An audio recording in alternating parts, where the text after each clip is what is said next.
Listen carefully. I intend to divorce you and marry her. There's an age gap, but he's wealthy and kind. I'll be happy. Divorce him for me, will you? Are you listening? I had always suspected something, but it turned out my husband and my daughter were indeed in a romantic relationship. Marry her? I don't understand.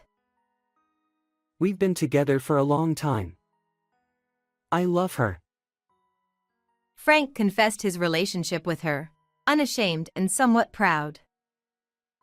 If one is an older woman and the other is a young one with the same face, of course, I'd choose the younger one. She looks like you, so isn't that fine? Their affair had apparently been going on for nearly 10 years. It was unbelievable. They had deceived me for years. Frank was 58, and Daniel was 38.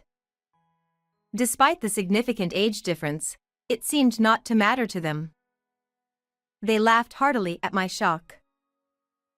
I could somewhat tolerate my husband's betrayal. Our marriage had been cold for a long time. But her betrayal was harder to bear. She was the daughter I had raised with all my might. So, I revealed a hidden fact to her. She turned pale immediately. My name is Sophia. When I was 30, my then healthy and hardworking husband died in an accident. Despite my grief, I was determined to work hard for my only daughter, her. Daniel was 10 years old when her father died, and I worked tirelessly to support her. Although my parents provided some financial help, I couldn't rely on them forever. So, I juggled multiple jobs to cover our monthly expenses. During the day, I worked at a diner and at night, at a bar. She went to daycare during the day and my parents' house at night. I didn't want her to feel lonely, but I had to cut back on our time together for work. On my rare days off, I spoiled her with things she liked and took her places. That was my purpose in life. Years passed, and she turned 18. She got into her desired university and was set to start living on her own in the spring. When she left, she said to me, "Mom, thank you for raising me. Now, please enjoy your life at your own pace." At that time, I was dating a regular customer from the bar. Frank, knowing I was a widow and a single mother, was kind and praised me for raising my daughter well. It's admirable that you raised your daughter so well. Encouraged by her words, I decided to remarry Frank. Once she settled into university life, I introduced him to her. "Nice to meet you. I'm her daughter." Nice to meet you too. You look just like your mother. You're beautiful. Frank seemed surprised by how much she resembled me in my younger days. "Please take care of my mother." She bowed deeply. Despite having made her feel lonely before, she now wished for my happiness. I was overjoyed at how kind-hearted she had grown. 20 years passed. Frank climbed the corporate ladder and became an executive. Daniel worked at a major apparel company after graduating from university. I quit my night job after marrying and continued my daytime job. On the surface, my life seemed smooth, but my relationship with Frank had grown cold. Looking back, his attitude changed soon after we married. While dating, he was kind and cheerful, but after marriage, he often ignored me, saying he was tired. As he rose in his career, he worked more overtime and weekends, reducing our time together. But oddly, he welcomed Daniel warmly whenever she visited. "Oh, Dad, you're so funny." Is that so? Well, at that time. They often had conversations I couldn't understand, making me feel isolated. Normally, It would be good for a daughter and husband to get along, but their closeness made me uneasy. Despite rarely talking to me, Frank was very engaged with her. Was I jealous? No, their closeness seemed unusual to anyone. My suspicions were confirmed. Hey, Sophia, are you good with Frank? During a visit to my parents' house, my mother asked me this with a complicated expression. I had never discussed my marital issues with her, not wanting to worry her. Why do you ask all of a sudden? I debated whether to tell you, but I saw something. She began to explain. Despite being nearly 80, my mother often went out alone. Recently, she had taken a train to a nearby town for shopping and saw something. I saw Frank and Daniel walking arm in arm. It was inappropriate, so I felt uneasy. Wait, that can't be. Frank is supposed to be overseas. He shouldn't be in America. Frank had left for an overseas business trip the previous day. I thought my mother had mistaken someone else for them. But she insisted it was them and showed me a photo on her phone. There they were, arm in arm, looking more like lovers than family. Why? It's definitely them. What's going on? Frank, supposedly on a business trip, was with Daniel. Though legally father and daughter, they weren't related by blood. The photo showed them as lovers. I shuddered at the thought and immediately called Frank. What's up? I'm still out. Call later if it's not urgent. Where are you? Aren't you on a business trip? Of course. I just arrived at the airport. His tone didn't match his words, as I heard American English in the background. I heard English. Are you really abroad? It's my colleague. We're all here for the trip. Busy now, gotta go. He hung up abruptly, clearly flustered. Suspicious, I called her next. Hello, Mom. What's up? She sounded calm.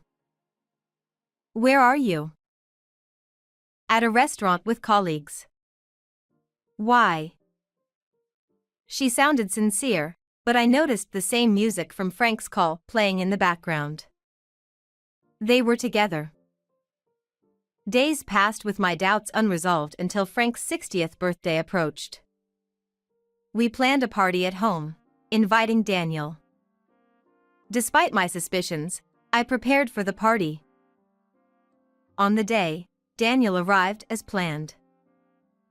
Here, this is a present for you, Papa. You said you liked it before, remember? I found it at a store and bought it. I thought you'd be happy. Daniel handed a wine bottle to Frank. Sure enough, it was a brand that Frank liked. Oh. You remembered, I'm happy. Let's drink it together right away. Hey, Sophia, hurry up and prepare the meal. Contrary to his attitude toward Daniel, Frank treated me like a housemaid. Even after we sat at the table to start eating, they flaunted their closeness. Hey, when did you two become so close? You seem unusually comfortable with each other. Unable to contain myself, I said this sarcastically, and Frank smirked maliciously. Ha ha ha, what's this? Are you bothered by it? Well, it's a good opportunity. I think it's time to tell you the truth. Saying this dramatically, Frank pulled out a piece of paper from his pocket and thrust it in front of me. It was a sheet of paper with printed text on a white background. It was a divorce application form with Frank's name already filled in. I'm tired of living with you. Let's get a divorce. What? Even if you suddenly say that. Ignoring my bewilderment, Frank and Daniel started saying something outrageous. Listen carefully. I plan to divorce you and marry Daniel. Marry Daniel? Why? Why such a sudden thing? I don't understand. It's not sudden. We've been together for a long time. I love Daniel. As expected, Frank and Daniel were romantically involved. Frank confessed their relationship without any guilt, and even seemed somewhat proud. If you have to choose between the same face, one older and one younger, you'd obviously choose the younger one. Frank admitted that he had liked Daniel instead of me from the first time they met. Their relationship apparently had been going on for nearly 20 years, right after our marriage. I couldn't believe it, but it meant that they had been deceiving me for years. Frank was 60, and Daniel was 38. Despite the significant age difference, it didn't seem to matter to them. Unlike you, a nagging old woman, Daniel is kind and, most importantly, young. She looks like you, so it's like saying I love you. It's actually better, isn't it? There's an age difference, but he is rich and kind. I'll be happy, so divorce him for your daughter's sake. Are you listening? Daniel mocked me as I remained silent, stunned by the absurdity of it all. Are you too shocked to speak? Well, you'll just have to spend your miserable old age alone. It's inevitable. Anyone would choose the younger person if the faces are the same. Seeing me in shock, they both laughed heartily. I could deal with my husband. Our marriage had long been cold, and I was prepared for such a day.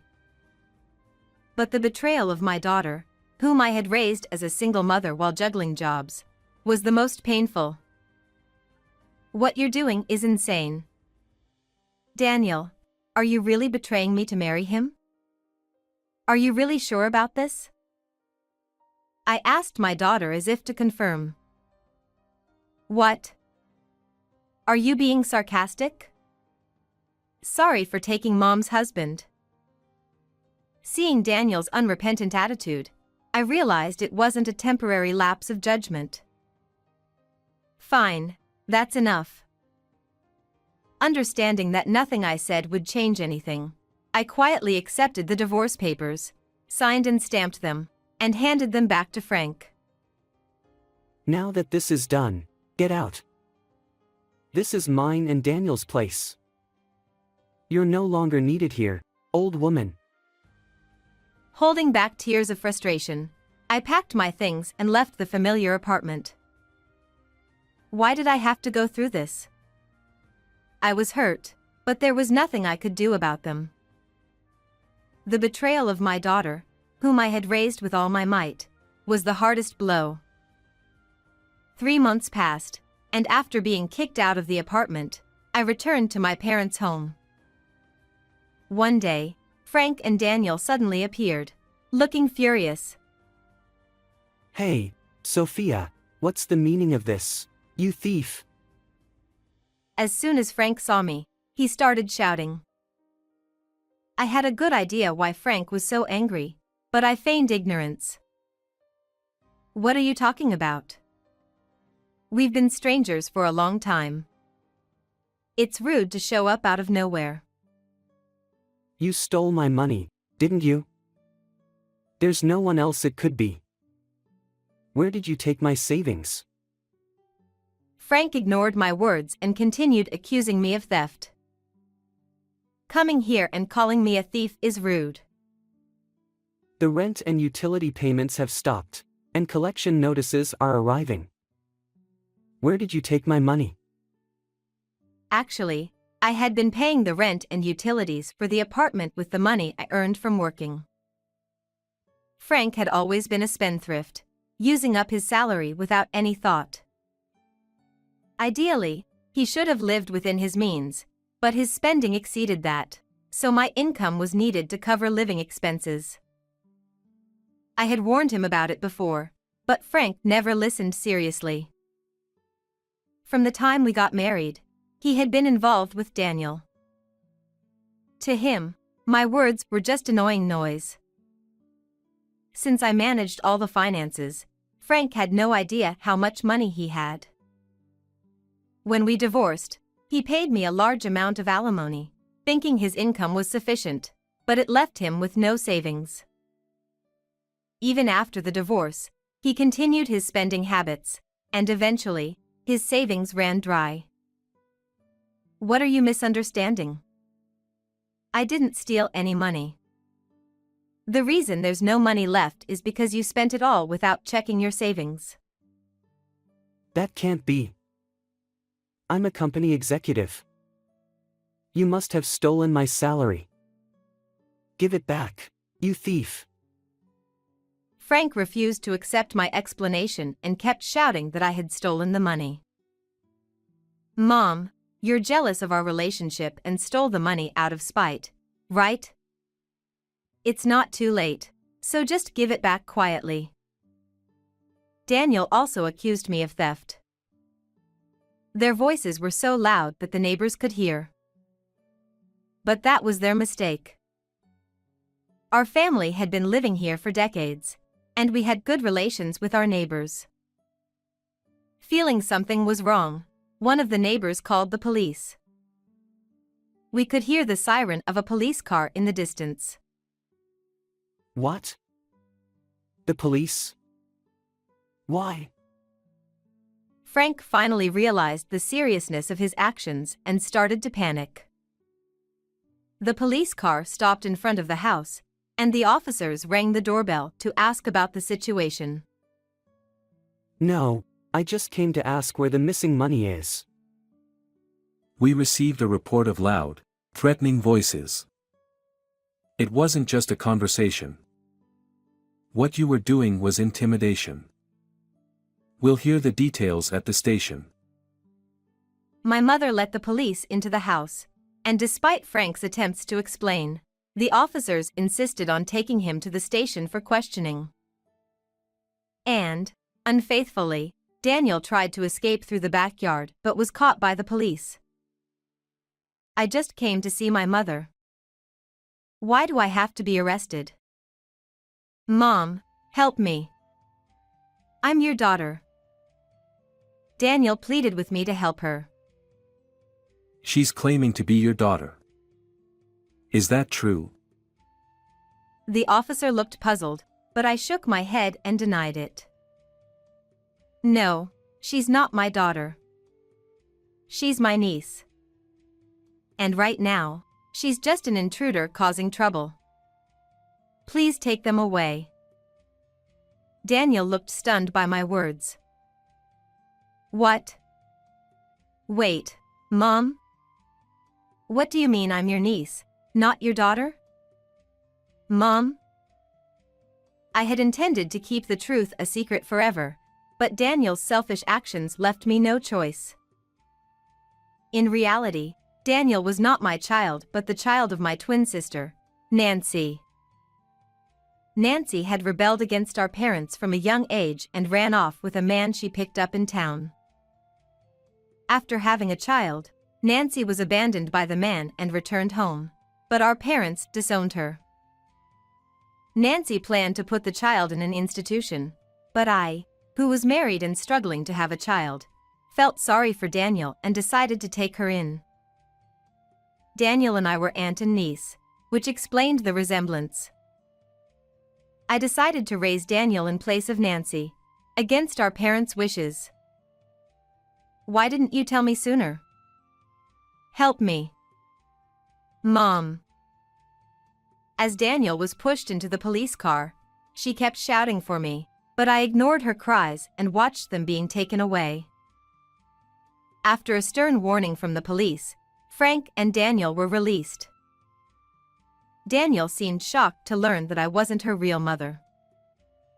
I revealed all the hidden truths to Daniel after she was released. I told her that her real mother abandoned her and disappeared, and that even I don't know who her father is. Daniel hung her head in dejection. No way, you're lying. I can't believe I have another mother. No, it's true. I've always tried to raise you as if you were my own daughter. But maybe I spoiled you too much. Beside Daniel, Frank also looked apologetic, staring at the floor. It seemed the police had pointed out that the depletion of their savings was not because I had embezzled anything, but because Frank had spent recklessly without checking the balance. I'm sorry for everything. But can you lend us a little money?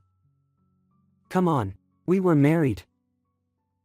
Please, even if I'm not your daughter, we're still blood-related family, right? You can't abandon family in need, can you? Despite their persistent pleas, my parents and I kicked them out of the house. Don't ever come near us again. You're not family anymore. After being refused by us, they went to Frank's family and friends to borrow money.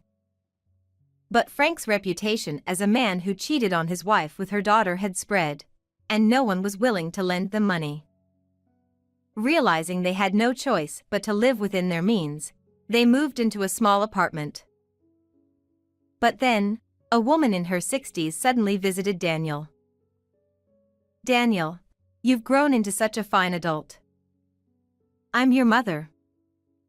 I'm in trouble and need money. Can you help me? What are you saying, showing up out of the blue? As Daniel and Frank tried to turn her away, the woman forced her way into their apartment. Your real mother is in trouble. As my daughter, you should help me. The woman, dressed in makeup that made her look younger than she was and an age-inappropriate miniskirt, was my twin sister Nancy, who had abandoned Daniel and disappeared. Disowned by our parents, Nancy had flitted from one no-good man to another, now drowning in debt and struggling to survive. Nancy knew where Daniel lived because, during her recent attempt to borrow money from our elderly parents, I had given her Daniel and Frank's address. A few days ago, desperate for money, Nancy had visited our parents for the first time in decades. I had the presence of mind to suggest, why don't you try relying on your own daughter? And gave her Daniel's address. You abandoned me, and now you call yourself my mother? Get out. What? No way. I'm your real mother. You have to take care of me. The two started a loud argument. Despite Daniel's resistance, Nancy forced her way into their apartment. Frank ended up using most of his retirement money to pay off Nancy's debts, and now had to support her as well. After retiring, Frank had to take on part-time jobs at construction sites and security companies to make ends meet, working hard to earn a living.